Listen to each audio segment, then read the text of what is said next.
aka kanya waba ufite amaso waba utayafite, ntibyashoboka yuko wabiberwa yuko habaho mudasobwa. Gusa niba avuga mudasobwa ntutekereze ko ariyo gusa koko, ngo ni computer. Niyo telefone urimo unyumviraho cyangwa urimo ureberaho iyi video, nawe ubwawe ni computer. Gusa ntabwo ari igitangaza kuba iyo telefone yawe ufite muri aka kanya itarengeje n'ikiro kimwe, nacyo ndabizi ko gishobora kuba kitarimo nk'amagarama. Cyangwa iyo computer wirwana ku kazi, cyangwa ubona naho uca hose ndetse naho ukora, ntabwo rwose ishobora kuba yarenza ibiro byinshi. Kuko wenda niba ari laptop iri bifite CPU, niyo yaremera byose hamwe ibikoresho byayo ntabwo byarenga ibiro 10. Si igitangaza rero kuba wakumva yuko ibyo ngibyo byose ubu kwibona bingana gutyo byaturutse ku bikoresho byatekerejwe mu myaka ya kera, byari bifite amatoni y'ibiro. Nge ndi Honore, ikiganiro cyo nimenya byimbitse. Mbashimira kuba mugikurikira kuri uyu muyoboro wa YouTube wa Honore TV Rubaze. Gusa niba ari ubwa mbere ushyitse ahantu, uyu ni umwanya wawe kugira ngo ubashe gukanda subscribe, umenye nk'ubu ngubu abandi bamenye kera bavomaho. Ntusigare. Nkivuga ibi ngibi biratangira mvuga ngo mu mwaka wahasaga 1937, aho umugabo rwose bita Charles Babbage wavukiye i Londres mu Bwongereza, wavutse ku itariki ya 26 Ukuboza 1791. Uyu yaje kwitaba Imana ku wa 18 Ukwakira 1871. Uyu mugabo niwe wa mbere agize igitekerezo cya mudasobwa tubona ubu ngubu. Bwa mbere avumbura bita Analytical Engine. Iyi mudasobwa ntiyigeze yubakwa burundu, ariko yari igizwe n'ibice birenga 28,000.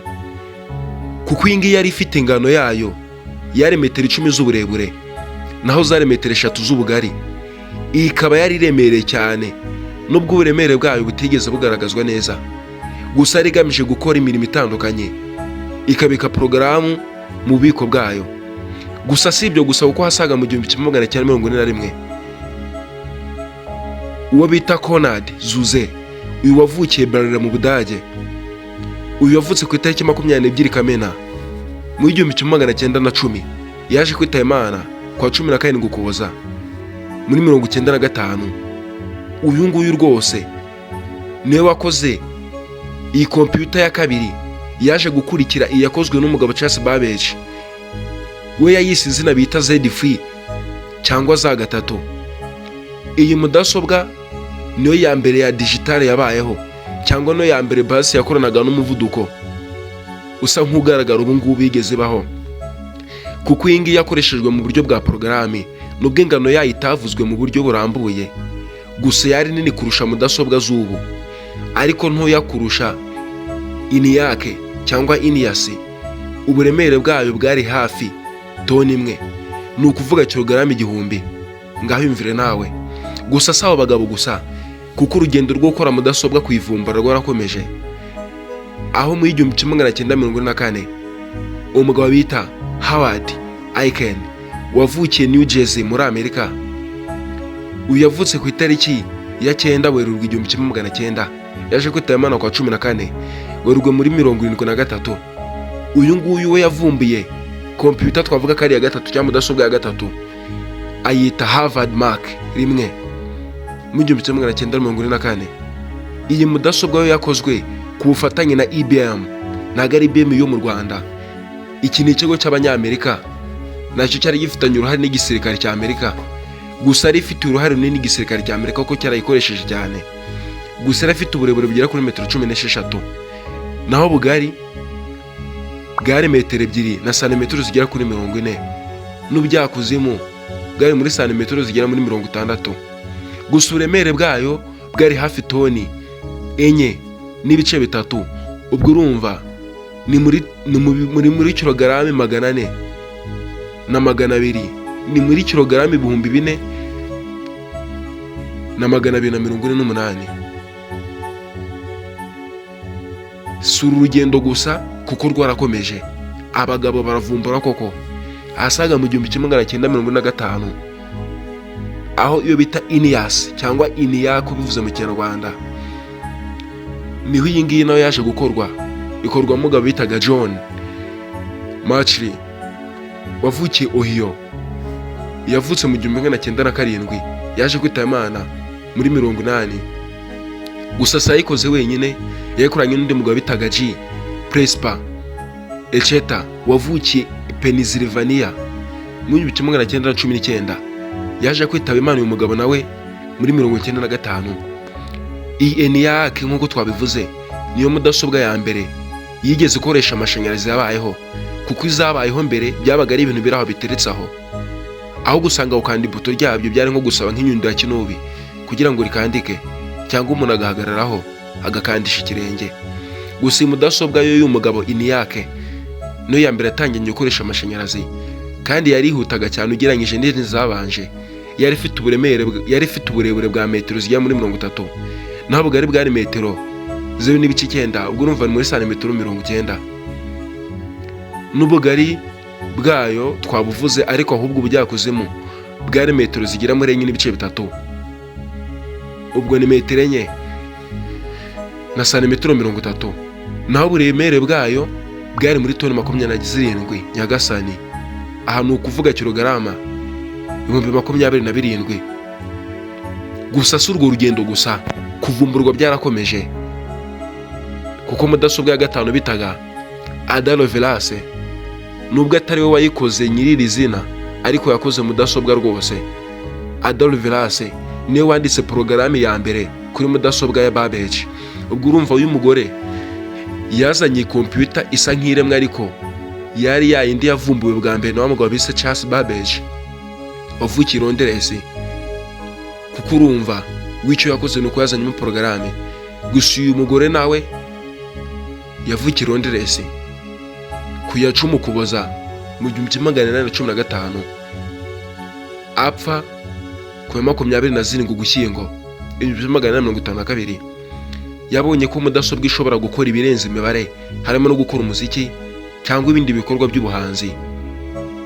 Gusa ku iki gihe ibi ngibi byari bya keriyo, ariko hafi aha ngaha henda kwa mu myaka ya hafi nibwo abahanga bakomeje mu buvumbuzi, haza kugaragara bita Apple ya mbere yakozwe na Steve Wozniak na Steve Jobs.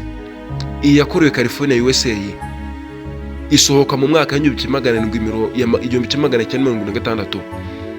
Iby'ingenzi kuri mudasobwa no ya mbere yari ikozwe nk'ikarita y'amashanyarazi. Gusa abaguzi bagombaga kwiyongeraho ibindi bikoresho nk'imbeba n'icyerekana amashusho. Ubwo urumva iyi mudasobwa yabaga ifite icyerekana amashusho cyangwa screen ukwayo, n'imbeba cyakara twita Krisa kari kari ukwayo. Gusa si yo gusa, hagaragaye n'indi bita IBM PC mu 5150. Iyi yakozwe na IBM, aho yakorewe Boca Raton, Florida, USA. Umwaka yasohotse muri 1981. Iby'ingenzi kuri mudasobwa niyo ya mbere akoreshwa n'abantu benshi, ikoreshwa mu biro n'amashuri.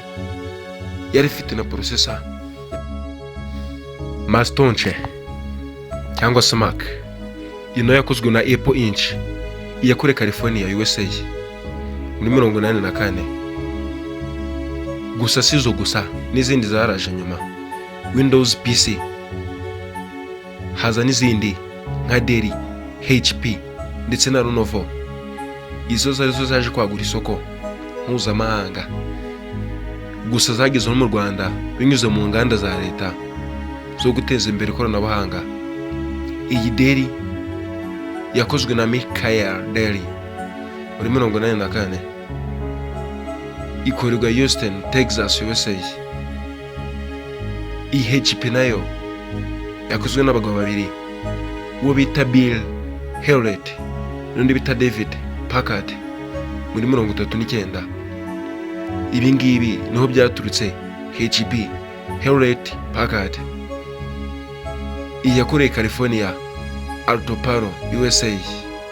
Gusa siyo gusa, kuko nayo yaje gukorwa nyuma, ariko iyi niyo yonyine ya mbere yakozwe n'Abashinwa. Icyo gitekerezo cya mbere bagiye bajya kuri mudasobwa, naho ubwenge bwose n'ubumenyi bwo kuri bwari bwarabatanzwe n'Abanyamerika ndetse n'Abongereza, kuko abo twavuze ruguru bose hafi ya bose bari abanyamerika n'abongereza. Ariko Lenovo umushinwa nawe yabyukije umutwe, Li Chuyanzi n'abandi muri 1944 iyakorewe Beijing, China. Gusa iby'ingenzi kuri iyi yatangije yitwa Legend, isa kugura ishami rya mudasobwa za IBM muri 2005.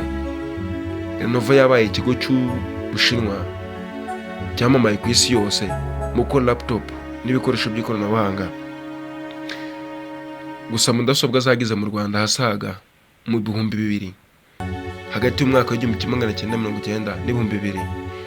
Mudasobwa zatangiye kugera mu Rwanda binyuze mu bigo by'ubucuruzi ndetse n'amashuri makuru. Guverinoma y'u Rwanda yashyize imbere gahunda ya ICT for Development igamije guteza imbere ikoranabuhanga mu nzego zose. Gahunda ya One Laptop per Child ORPC yatangijwe mu mashuri cyane cyane abanza, igamije gutanga mudasobwa ku banyeshuri bato.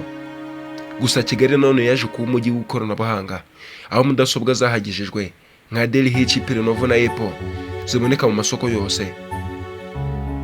Gusa si ibyo gusa, ushobora kwibaza ngo science bivugaho iki ku buzima bwa muntu nk'uko nsanzwe mbikora mbibabwira. Iri koranabuhanga riri gutumbagira gutya, rifite umumaro ungana gutya, ni bibi iki cyangwa rifite ingaruka kimbi kuri twe? Health effect, ingaruka ku buzima ya mbere ni ukurwara amaso. Gukoresha mudasobwa igihe kirekire biteye kurwara amaso, kubabara umutwe no kunanirwa kureba neza. Back and neck pain, ububabare mu mugongo, kubura kwicara nabi buri gihe ikirekire kinini. Ibi ngibi byose bishobora gutuma biba ingaruka. Sedentary lifestyles, gutuma abantu badakora imyitozo ngororamubiri bitewe no kuzigomeramo. Stress na insomnia, gukoresha cyane mudasobwa bishobora gutera umunaniro w'ubwonko no kubura ibitotsi. Gusa si ibyo gusa, hashobora kubaho n'ingaruka ziri social cyangwa ingaruka mu mibanire n'abandi. Isolation, aho umuntu ufite computer kenshi kuri iki gihe cyangwa umuntu ufite telefone akenshi usanga yihugiyeho, nta mwanya wo kuganira n'abandi ukiboneka. Cyberbullying, gutotezwa kuri interinete bitewe n'imikoreshereze mibi ya mudasobwa. Addiction, gukunda gukoresha mudasobwa cyane bikuviramo ubujiji ku bindi bikorwa cyangwa kubatwa. Economic and job effect, izi ni ingaruka zifitanye uruhare n'ubukungu. Job loss, imashini nyinshi nk'izi ngizi nyinshi ziri automatique zatumye abakora akazi babura ku kazi.